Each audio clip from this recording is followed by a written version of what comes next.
Welcome. Welcome to BTFDtv.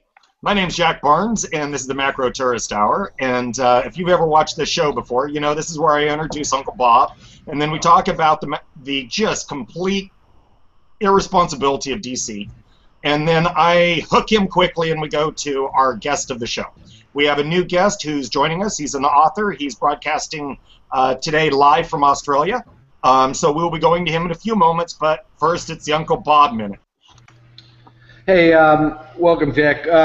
Well, I'd say it was a quiet week because Congress is on vacation and Obama was on vacation, but it was anything but a quiet week. I think the week was kind of broken with the video from ISIS or ISIL or yes. IS of Jim Foley, a photographer and journalist who was killed on air. That video has since been taken off air, or taken off YouTube rather, and it's kind of clear that they seem to know who he is. It is a British citizen, and he did have a London accent. So we'll keep our eye on that. Other events to just take note of. I think that one that we're going to be discussing a little bit later is Russia's incursion into Ukraine. Would this be the White Invasion? Yeah, the White Invasion. So like the White Album, I guess. But okay. We'll talk a little bit more about that. And then, of course, the events that transpired in Ferguson, Missouri, which at least for the moment have calmed down, although I anticipate that they're going to heat up again tomorrow, as it is the funeral for the Michael Brown, who was killed. Bob, Freddy Krueger is behind you. that happens to be my eldest son. I know. Sorry. On that note, we have Bono joining us from Ireland. Fuck off, will you? Hey, we've gotten the first F word of the episode out of the way, so Bono's in Bosnia or something like that. Yeah. I would like to introduce our guest. Lindsay David is a author of a book about bubbles, specifically about Australia, and I believe that he has some very, very interesting statistics to share. And this is going to be one of those episodes where I'm actually going to try to shut the fuck up. So in that context, I'm introducing you. Welcome to BTFDtv. Obviously, this is an adult show, and you can say what you want. Well, thanks for having me. Well, it's a bit hard to swear at 9 a.m. in the morning here in Australia, but I'll try. Yeah, so I wrote a book several months ago called Australia Boom to Bust, which is a book that which analyses the Australian economy and the fundamentals and kind of looks at what's been happening here over the last decade and a bit.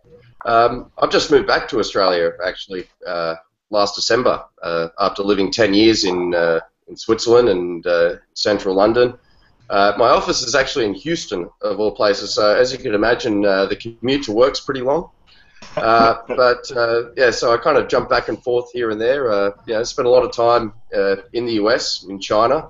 Got my MBA last year from IMD Business School in Switzerland. And I started writing the book last year when in my MBA, because my company Green Rico in Houston, it was too small and didn't have the adequate, I guess, financials to do the finance assignments, which were pretty challenging for the MBA.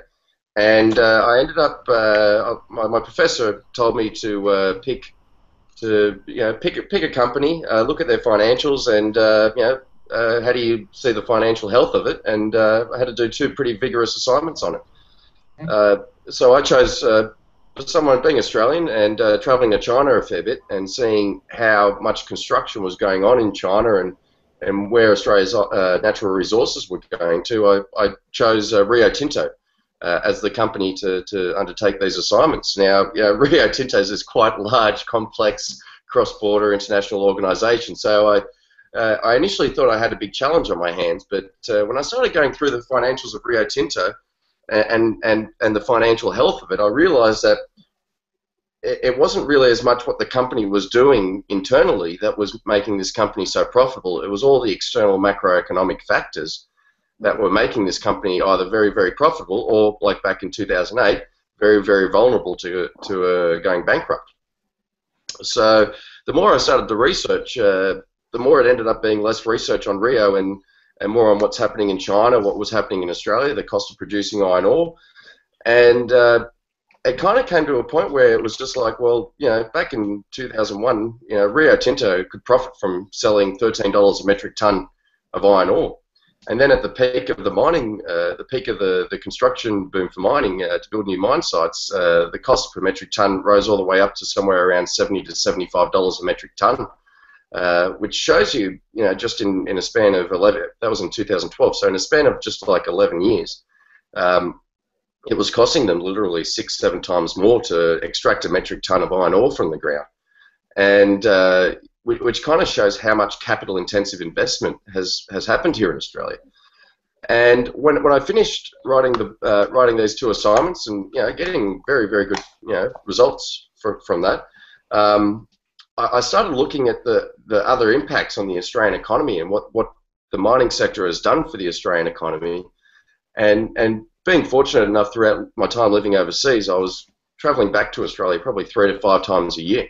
And each time you'd come back, you would see that just the cost of living would just get a little bit more expensive every time. And then looking at the cost of real estate here, you were like, wow. I mean, I was living in this little neighbourhood in Lausanne called Eppelange in Switzerland, which is this 2 square kilometres of incredible wealth that doesn't really exist in many parts of the world, bar maybe a couple of streets in Mayfair and a couple of buildings in New York where there's an extreme amount of wealth. And you'd come back here, and you would think everyone in Sydney was a multimillionaire by the way they were spending, by the value of the properties they were owning. So on the back of this assignment, I started to dive deeper into the Australian economy and to understand, well, how has Australia gotten to the point it is today in terms of the cost of living, in terms of the cost of real estate and incomes? And the great thing about the global financial crisis is I had an instance to benchmark off. You could see what happened in a lot of countries like Ireland, America, Spain, when things don't go right. And then I started diving into the banking system of Australia, and the minute I started looking at the financials and the balance sheets of our banks, I was completely blown away, because I looked at it and I go, this balance sheet looks very familiar. And the balance sheets of these banks look awfully familiar. Where have I seen this balance sheet before? And back in my day before, during the financial and just before the financial crisis, I was a business development and strategy consultant.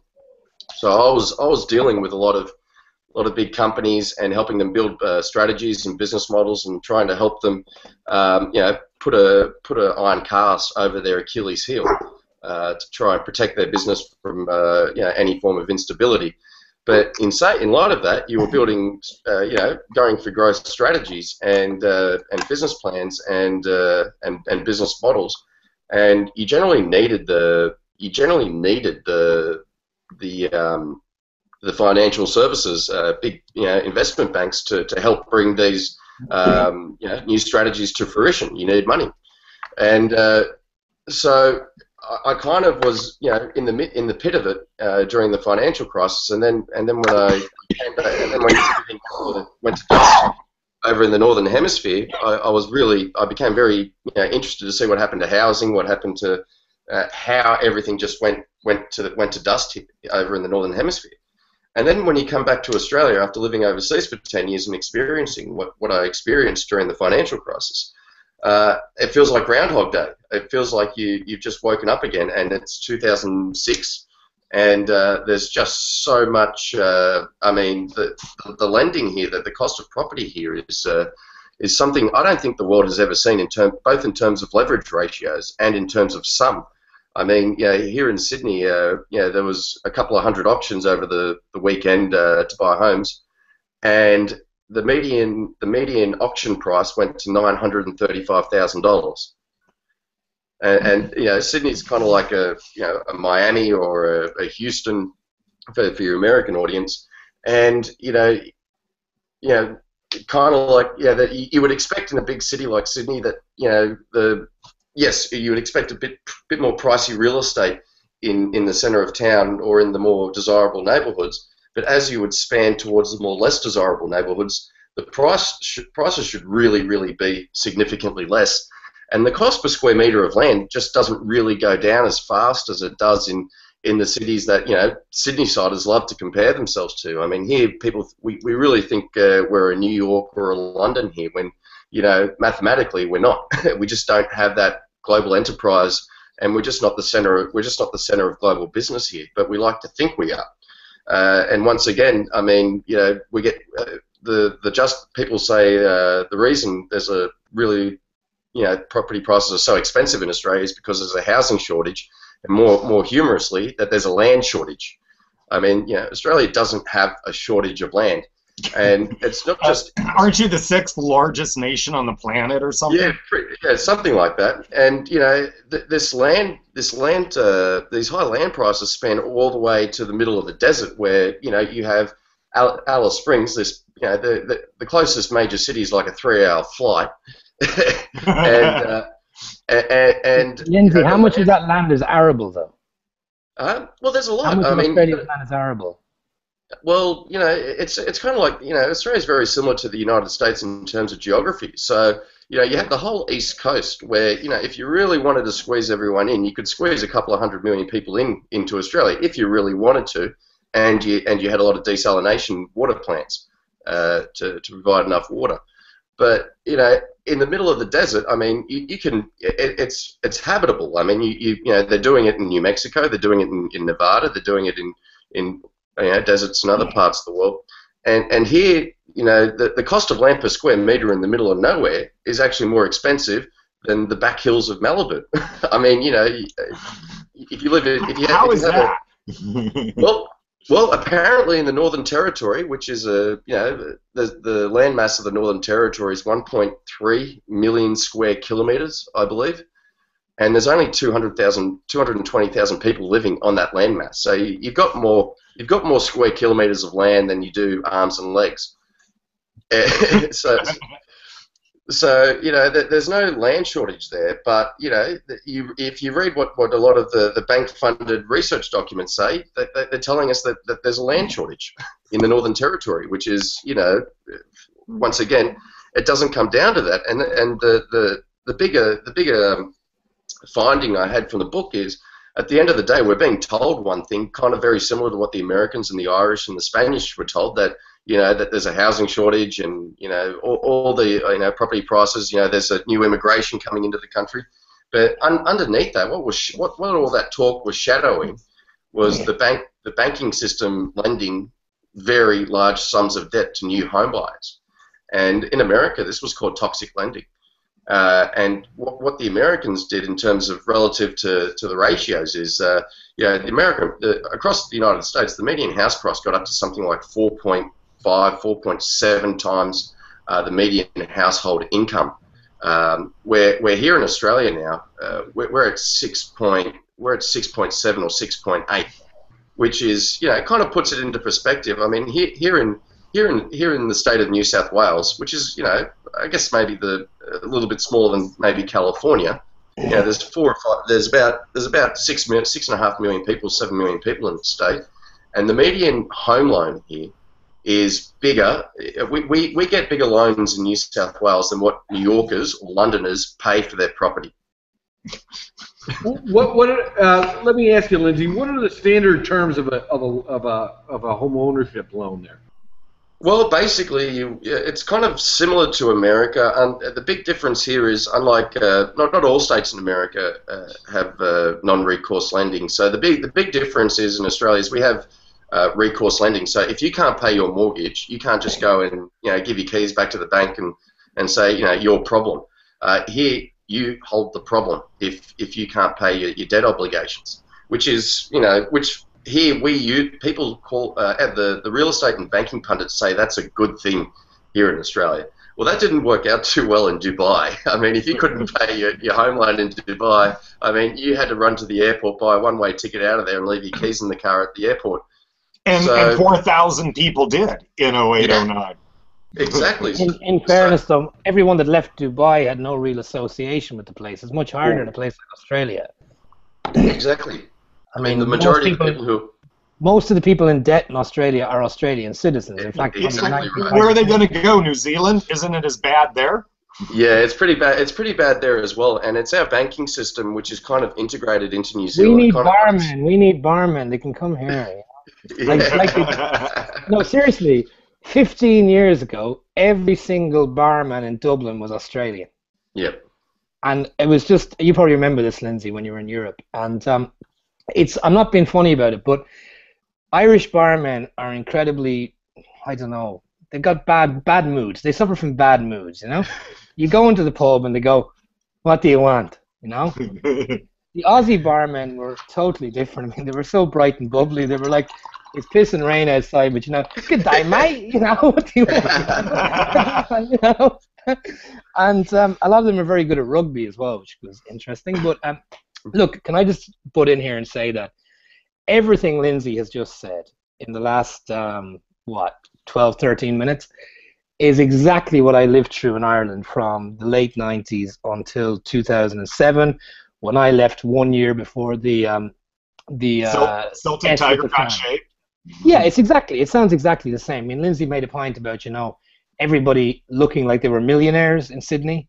It was the very same in Dublin. I mean, Dublin at one stage had more BMW cars than Munich, which is a bigger city, and it's where they're made, you know. We're going for the Range Rovers down here. Yeah, we still have BMWs, but they're all really old now. I was going to say they're all about 10 years old now. Yeah. One of the problems with exporting from here is that cars is the steering wheel is on the other side to the rest of Europe. So if you buy a car here, you're kind of stuck with it, you know. That's basically it. Like, if you can't sell it, you know, unless you sell it to the Brits, but they got no money either. So what do you do, you know?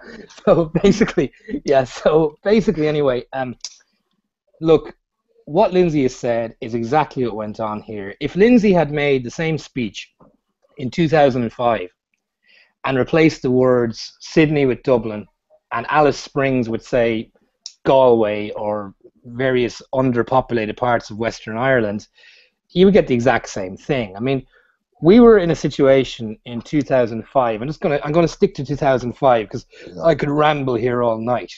So in 2005, we were in a situation where our population, Ireland, basically, the best way to describe it is our entire country is about the same size as maybe Austria, for example, okay?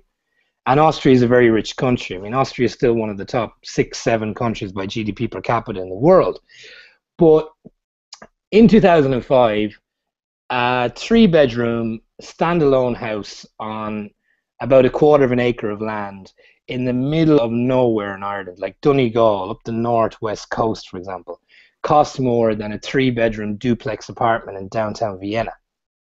I mean, that's a simple fact. I'd like to hear Lindsay's figures here. For example, in 2005, entry-level homes in Ireland. To buy in Dublin City a 3-bedroom semi-detached house in an area that wasn't, you know, a dangerous area or a bad area, you know, where we make these gangland movies that you Americans like to watch so much, you know.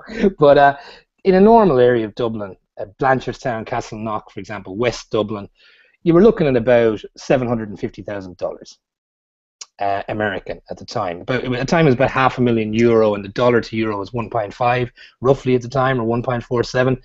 And to buy a half-assed built 2-bedroom flat within, say, 10 kilometers of the city centre, you were looking at about $600,000.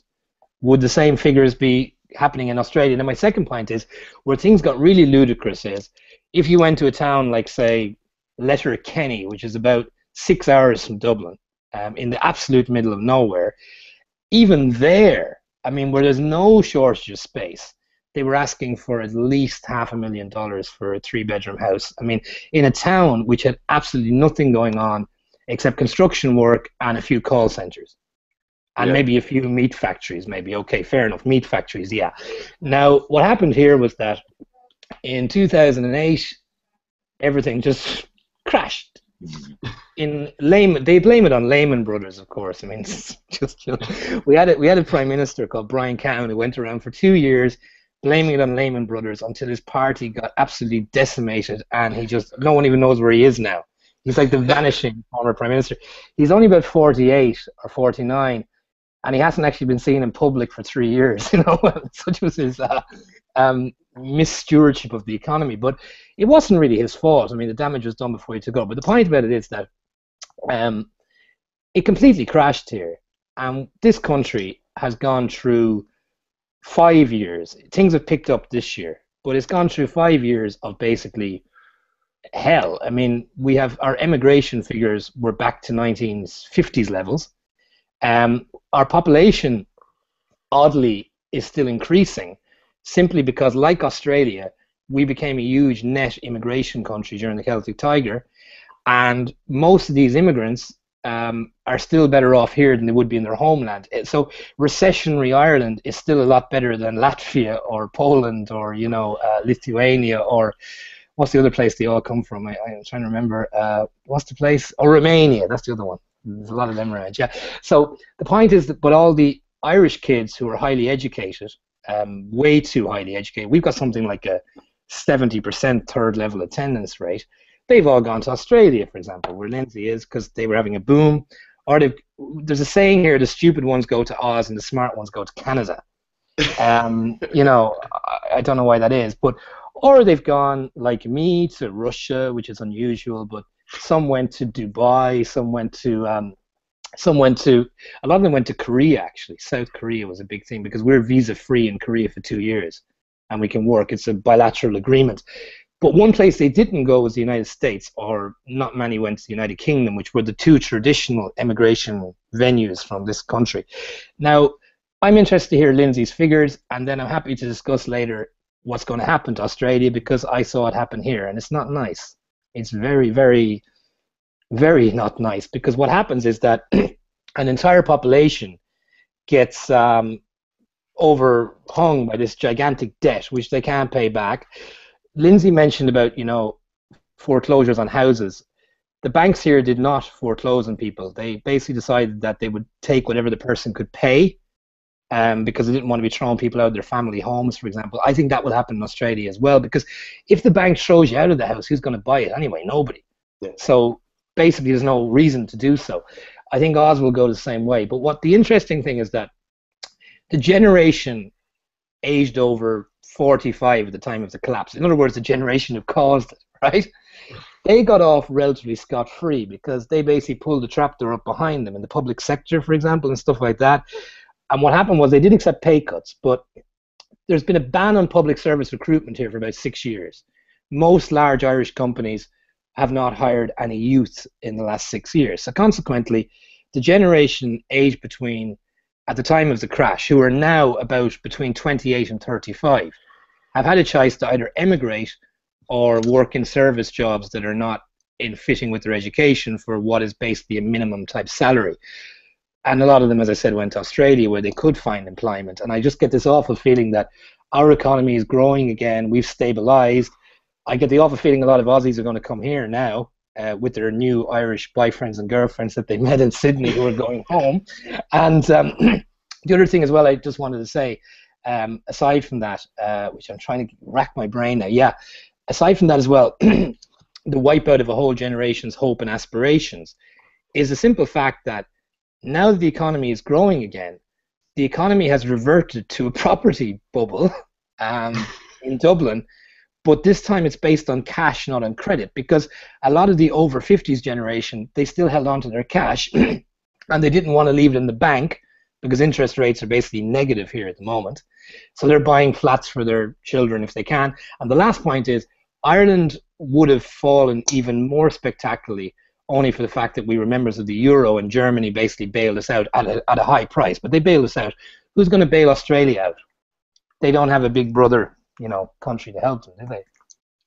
Yeah, no, we can't depend on New Zealand bailing us out. That's just No. probably not gonna. That's probably not gonna happen.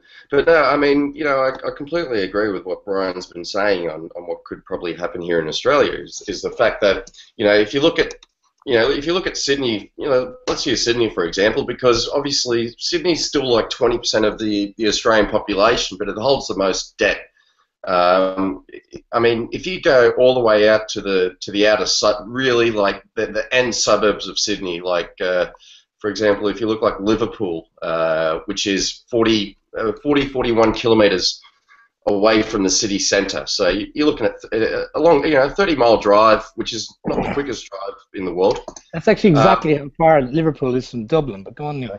The real. Sorry, yeah. Well, and if you look at the median household income there is about 47,000 Australian dollars, and the average house price, the median house price there, the median income there, household income there is $47,000. So that's not per capita, that's per household. And on top of that, the median house price there is over $500,000. So you're talking $530,000. I gotta say, during the Celtic Tiger, even in the poorest parts of Dublin, the household income was far more than that. Yeah, exactly. And even now, it still is actually. Yeah. And that's Australian dollars we're talking here. So that's probably about 47,000 is about 44,000 US at the moment. 35 euro. Yeah. And they're paying, I mean, just for the median house, which is your old piece of brick, it's $500,000. It's more than $500,000. Now that's just simply, there's no city in the world where you drive that far out of town and you're still paying $500,000 for a house, or close somewhere around $320,000 for a 2-bedroom apartment. I mean, once you check out the link I just put in our room. It's a bit old. It is this year. But an unlivable cottage sold for $1 million in Sydney. Oh, here. Oh, that's nothing. You should see what I've got here. I'll give that to you right now. Was that cottage sold for development, though, because of the land it was on, no? Yeah, they'll do that. But here's a more interesting one for you. This is in my neighbourhood.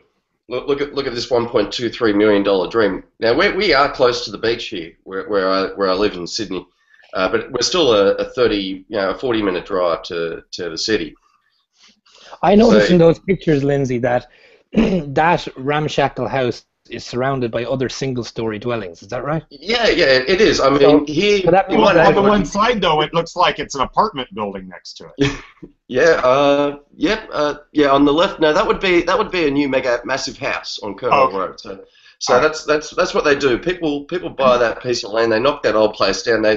So if you spent $1.23 million just buying that place on top of the lot. You're basically just paying for the lot. You're just paying for the piece of land there, and then to build a big house like you did next door, you probably have to spend another several $100,000. So you're looking at a $2 million home. Deja vu. Exactly. And it went on here. And you're still 40 minutes from downtown.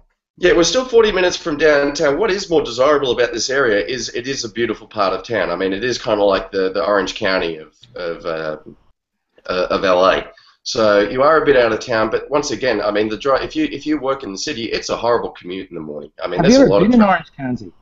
Huh? Yes. Yeah. It's beautiful. Yeah.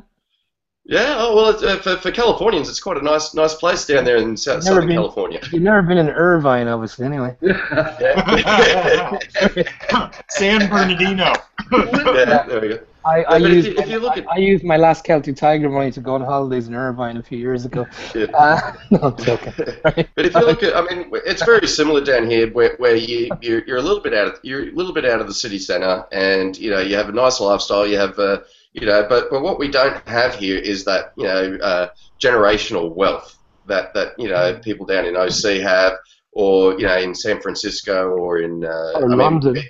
Or London. I mean, London. I mean, I was living in St John's Wood in London. I mean, I was. You have Avenue Road there, and where they have all these houses for sale for 25, 35 million pounds.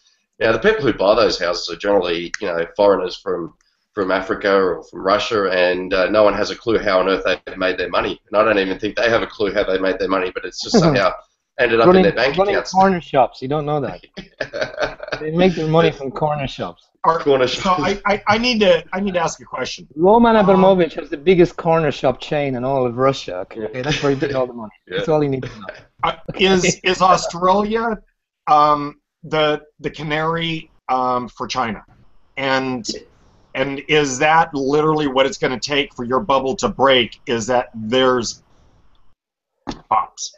Yeah, well, basically, that's the thing. I mean, no Western country has benefited more, hands down, than Australia has on the China or Chinese economy. There's nothing comes close. Not even the Canadians come close to what China's done for what China has done for Australia.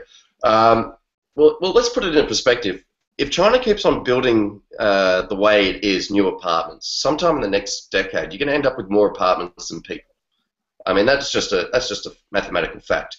So where does all of Australia's iron ore go to? Well, it goes to helping the Chinese construct their apartments.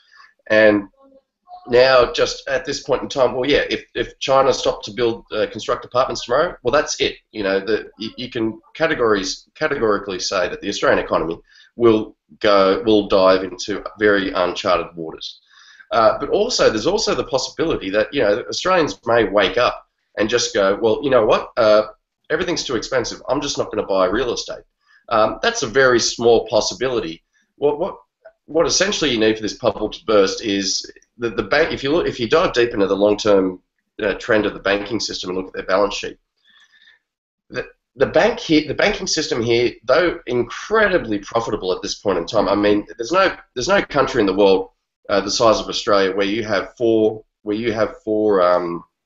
domestically focused banks that are all with a market capitalization that put them in the top 20 or 30 banks in the world. And these are banks that don't do really much international business. And all bets are on housing. They're making all their money on the home loans. But what their business model does represent is there's only a handful of businesses in history in the financial services industry that have been that consistently profitable and consistently profitable for such a long time. And one of those businesses was owned by a man called Bernard Madoff. And so basically, the business model of the bank, not that the Australian banking system has a Ponzi scheme. It's not an illegal, you know, scheme that they're doing. But what their business model, what the risk profile of the banks represent is the same risk profile as a Ponzi scheme. So I call it an ISNOP business model, where basically you have a situation here where if the banks can't lend more to home buyers than they did the previous month and year, the whole business model of the banking system will break down, because this country is so dependent on borrowing to buy a house. Because here in Sydney, where, you know, where the median house price is now more than 10 times your income, well, you know, it's mathematically impossible for roughly 90% of the population to save enough money to even come up with a deposit. Is it only banking? Is it only housing debt, or are we talking credit card debt and personal loans? No, all bets are on housing. I mean, 10% of the household debt is. What about your average punter in Sydney? Let's say your average Joe or Johnny. Okay, does he also have a MasterCard maxed out to 10 grand? Well, yeah. I mean, well, you got to remember. I mean, well, they say that about 8 to 10% of household debt is not housing debt. So the rest is housing. What was going on in Ireland was guys were buying houses with credit cards and flipping them. Yeah, but here's the problem. You got to remember. Yeah. You got to remember, if you have with the median, the average household has about $15,000 of off property debt. So basically, household debts across the whole country, every house, whether it's occupied or unoccupied, the median or the average debt per household is about $190,000. So that's including the people that have owned and bought and paid off their house 40 years ago, all the way to the people who have just purchased a house this weekend. Now, housing debt is not equally divided house by house. It's generally the people who have purchased a house in the last 3 years that hold the most debt. In other words, the working youth. Yeah, the working youth, pretty much. And yes, so if if 10% of housing debt of household debt, not housing debt, household debt is credit cards and car loans and things like that, you got to remember if you have a $600,000 loan and you have and 5% or you have $600,000 of debt and 5% of that debt is credit card debt, for example, you're still talking $30,000, which is a lot of money. Is there also a problem in Australia that the entire culture of the country has become focused completely on the acquisition of land and hard work and blah, blah, blah? And I just want to put in a little joke here. It's true. In 2011, at the height of the Irish crisis, I went to my local pub in my parents' hometown of Carlow, and an old guy, he's still alive, he still drinks there, he must be about 80 now. He turned around to me and said, he had a Guinness in his hand and a pipe, and he said, a few years ago, you were all complaining that you were too busy, and now you're all complaining that you've nothing to do. You know. Well, yeah, I mean, we're going to have we're going to have a bit of a different problem here in Australia in terms of the big difference with what's happened in Europe or in Ireland or America is by sheer sum the level of debt we're taking on. No country in the world has done what we've done. Second of all is there's a big retirees here with their retirement funds are allowed. This is where it gets very, very scary. Is like for an American with your 401k. Yeah, before your retirement, you're allowed to tap into that to purchase real estate, or to get a deposit and get a big loan and buy real estate as an investment property. So, for example, if you're a retiree with let's just say $1 million in your 401k or your superannuation, as they call it here, and you take out 300,000 of that to come up with a healthy deposit for an investment property, and you go and buy a $900,000 property where you've basically put your retirement saving or your life savings on the line there just to buy that even house. More scary is probably what's happening, that they're giving it to their kids. Yeah, well, here, I mean, what happens here? If you're under 30, if you're under 35, let's just say here in Sydney, there's a very good chance you can't come up with enough savings for a deposit on a home. So what happens is a lot of parents are coming in and tapping into their savings, or even more scary, putting their house up. The house that most kids grew up in. Here. Can I ask another question? Have you gotten to the stage in Australia yet where banks are offering, say, 100% mortgages? Well, we used to have that, but what's scary now is you're coming up with a 5, 10, or the bankers here like to say that they're offering you need to come up with 20%. Here. Right. So, for example, somehow in a city where the median house price is over $800,000, somehow you're supposed to come up with $170,000 in cash to come up. I mean. The median household income here is in the 70,000s. So, So I'm guessing then you've got a problem with mortgage brokers fiddling stuff to get people. Yeah, exactly right. Here as well.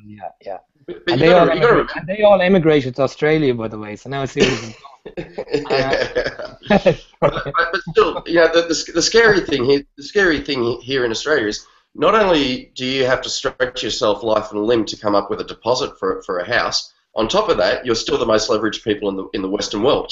So whereas in Chicago, the median household income there's $50K, and the median house price there is $200K. Well, it's a much safer bank for us.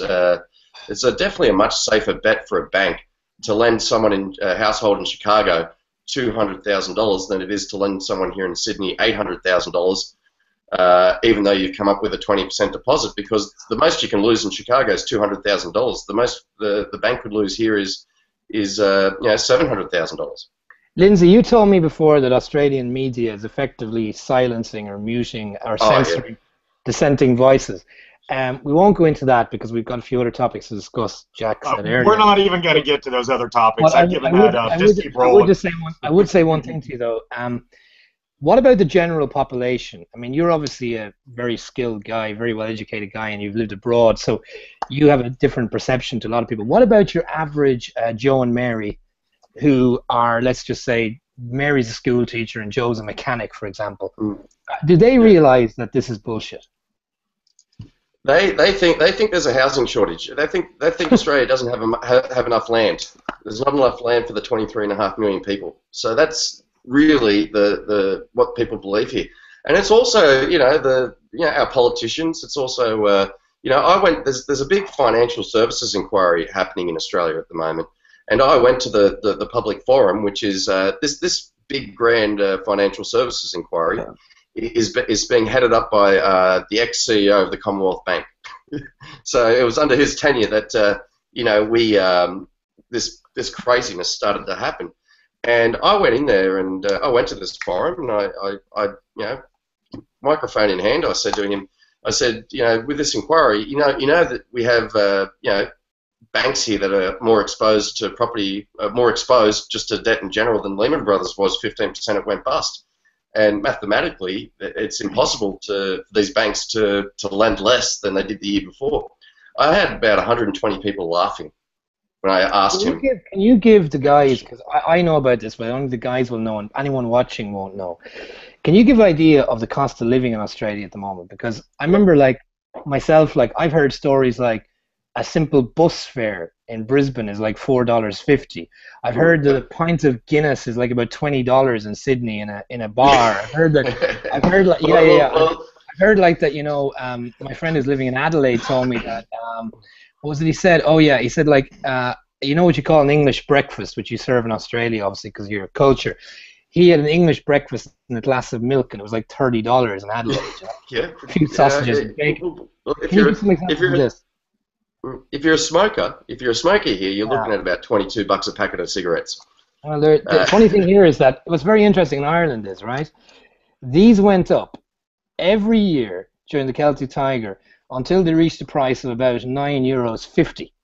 Yeah. Which is about $12.50, and they've never gone up since. Yeah. Right? Because the government can't reduce them because of the anti-tobacco lobby, but they know if they put them up, nobody will be able to afford them. Yeah, exactly. Well, the cost of living here in Sydney is great. Not only is the cost of real estate here more expensive than pretty much everywhere else in the world, the cost of living here is incredibly high. We're pretty much just a little bit less than Geneva prices for cost of living. I was just going to ask. I've heard that Switzerland has a higher cost of living. You've been in both. True? Yeah, but well, Switzerland is basically, at the time I was writing the book, Geneva was 8% more expensive than Sydney, but Sydney was about 24% more expensive than London and 50% more expensive than New York. Oh. So whereas New York and London and Hong Kong, let's include, 3 cities in the world that have, let's call it Manhattan, Central London, and Hong Kong. 3 parts of the world that have incredibly high real estate prices per square meter, but once you've either paid the rent or you've purchased the house, the cost of living, just as long as you normally generally cautious, is not too bad. Once again, go back to St. John's Wood. My weekly cost of living living in St. John's Wood is about half of what I'm paying here in Sydney. How much was a beer in a bar in John's Wood? About £3? Yeah, about £3.85.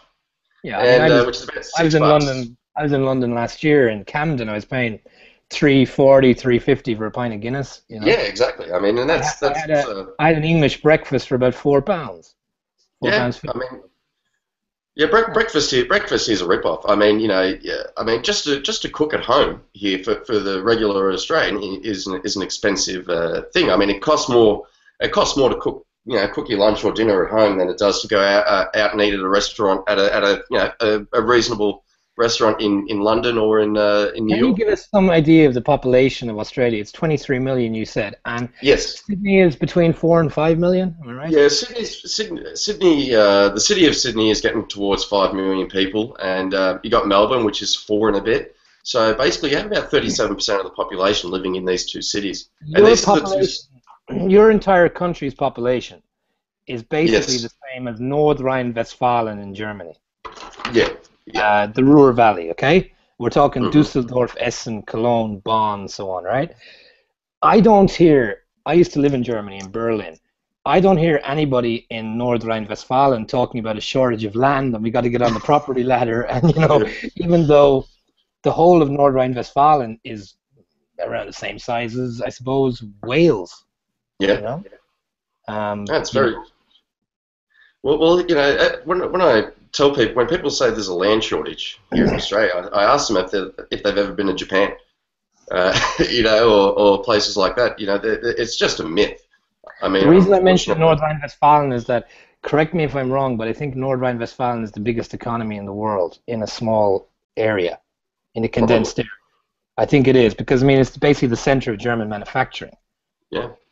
I haven't got the exact stats, but I have a feeling it's a bigger economy than London, a bigger economy than New York. You know. Now the next question I have for you is, what's the end game here?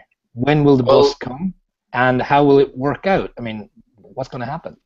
well, yeah. Australia's this is not business model as I call in terms of domestically within the economy. As long as the banks keep on lending more than they did the year before to home buyers, well, property prices should go up. But here's the problem: you have unemployment now starting to creep up, and there's more. The unemployment rate here is now officially higher than what it is in the United States. What's the social welfare rate? Well, if you lose your job, you end up with something like the government will give you $250 a week, which is in a city like Sydney is just it's mathematically impossible to live because the cheapest. Yeah. I mean, I was going to say, what is that, breakfast only for like 10 days and nothing else? It's going to Chinatown and picking up as much rice as you possibly can.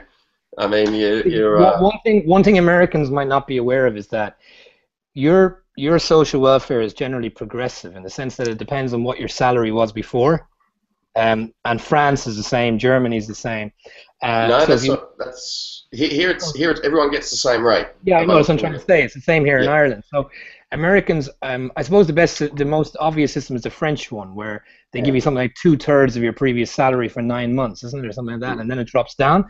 In Australia and in Ireland, it's 189 euros here or $250, no matter what you earned before.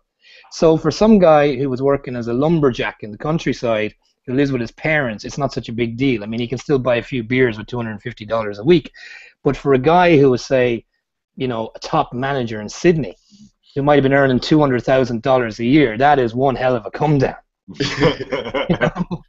That's what went on here. I mean, I saw friends of mine who had jobs paying over 100,000 euro a year suddenly going down to like 200 euros a week. And they were like, oh my God, you know, and that's the problem. Well, Brian, just to clarify, in the U.S., there are limits on that. It's not you know, based on, it's up to a certain level. So that if you were making above, I think about $120,000, you're really capped out. So. Oh yeah, fair enough. But the point is that your average middle class guy on 60 or 70 gets far more than a guy on 20 or 30, if you know what I mean.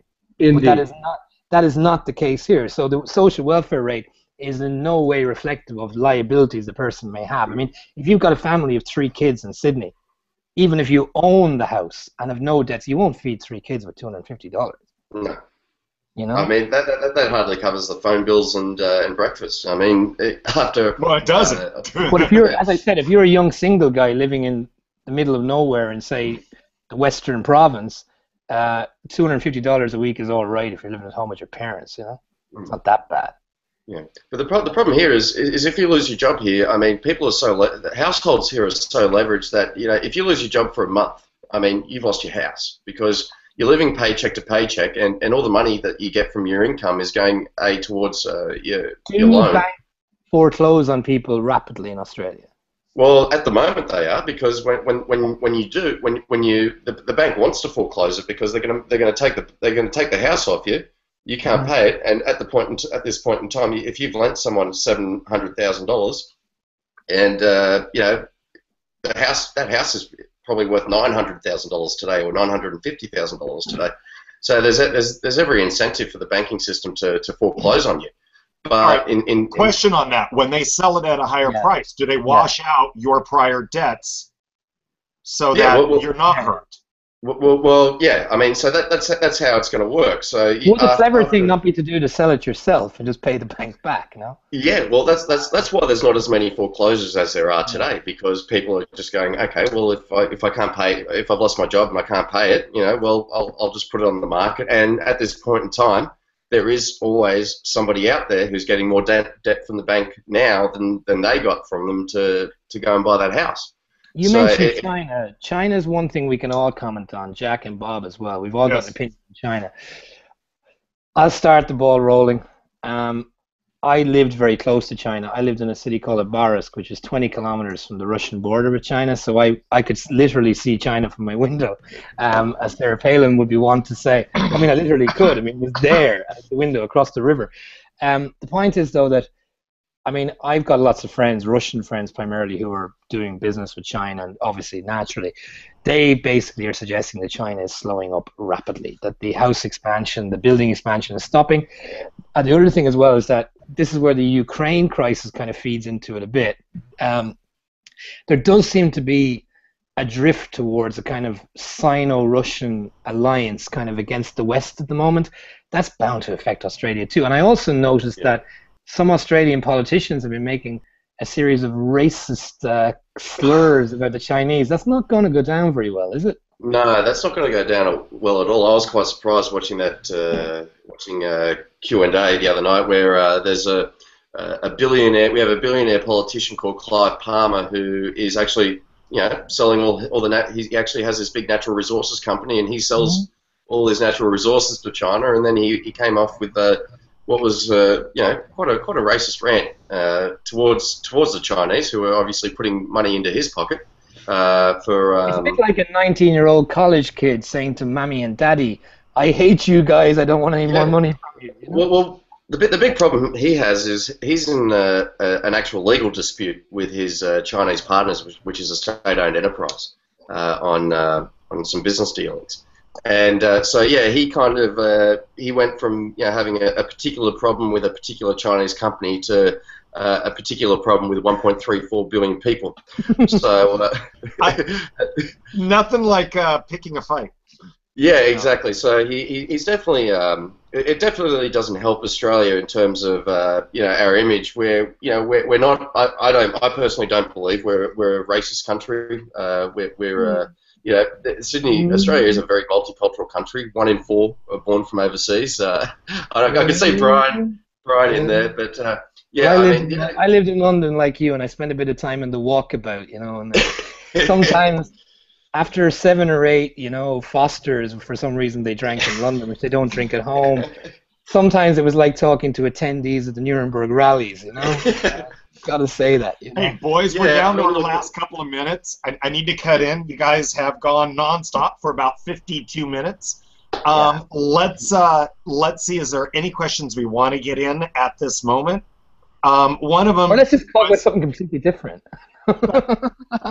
All right, so we got 3 minutes left. There was a white convoy invasion in the last week. I believe you've stated that when they left with the covers open. Is that correct? Well, I look at it like this. You're on Twitter. Lindsay's on Twitter in a different time zone. Bob's on Twitter. Every Friday, Hodorkovsky's Pets in the United States, the journalistic circle that write for the American Viewpoints app, they announced that Ukraine is probably going to be invaded by Russia this weekend. It's been going on for about 6 months. The other thing as well is that the Euromaidan press, every Friday, I don't know why it's always Friday, they announce that some Russian invasion has happened, and of course it hasn't happened. This is the Kyiv guys. I suppose it comes down to, if you throw a rock in there, you hit someone guilty, or if you keep doing the lottery every week, you might win one day. The Ukrainians are hysterical. Yeah, Russia invaded them with a convoy of white trucks, and they called it an invasion on Friday. I think Russia was kind of secretly hoping they'd attack the convoy, because that would give Russia the excuse to just send them back to the 1950s. Well, they're already in the 1950s. Sorry, send them back to the 19th century, rather. Sorry. But, Ukraine is playing a dangerous game. I mean, they've got the second biggest military power in the world up against them, and they're playing, the boy that cries wolf every week. And I think at some stage it's going to rebound badly on them. What do you think, Bob? I mean, I just tend to agree. I think, although just to add a little color to what you said, I think Putin is in a little bit of a box here. Mm.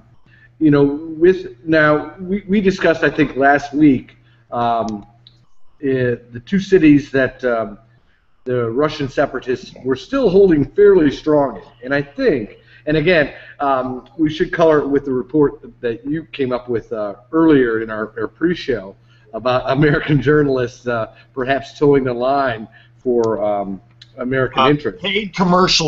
Paid journalism, I think, is the correct. I think I'm going to have a lot of fun with this topic during the week for RT. But anyway, yeah. Yeah, no, I mean, but you know, Putin's a little caught here, isn't he?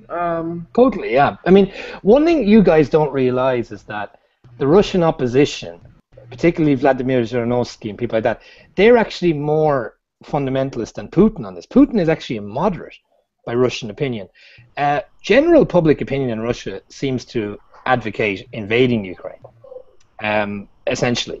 Now, I do realize a lot of it is coming from state-sponsored television and, you know, what you might call mild propaganda or distortions. But, you know, he is in a box because if he pulls out of Ukraine, he's going to lose face domestically.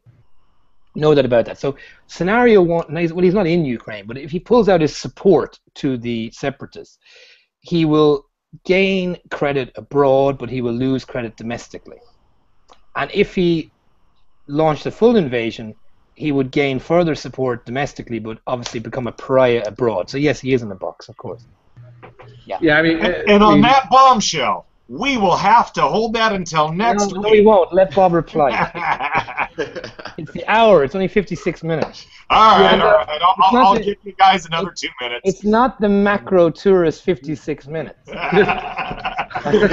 No, I mean, you know, I tend to agree. I mean, my read of Russian society is very much like yours.